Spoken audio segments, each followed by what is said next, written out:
જે માટે દોસ્તો ચલો હું તમને આજે બલારામનો પેલેસ બતાવું અને બલારામ બતાવું.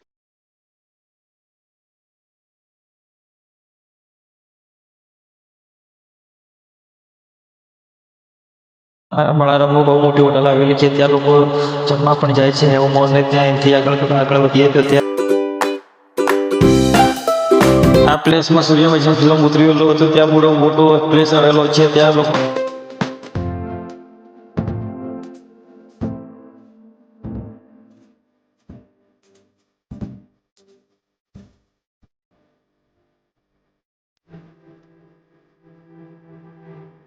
દોસ્તો આપણે પહોંચી ગયા છે બલારામ અને ત્યાં બહુ ટ્રાફિક જોવા મળે છે. જોજો દોસ્તો એટલે ટ્રાફિક કેટલું આવેલું છે અને ત્યાંથી સાવધાનીથી ચલાવો અને બલારામ ફાઇનલી આપણે પહોંચી ગયા છે અને ત્યાં બહુ પાર્કિંગ મોટું છે. ત્યાં બહુ ગાડીઓ આપણે પાર્કિંગ કરી દઈશું અને ત્યાં પછી બલારામ જવા માટે નીચે ઉતરીશું અને ચેનલને સબસ્ક્રાઈબ અને વિડીયોને લાઈક કરો પ્લીઝ.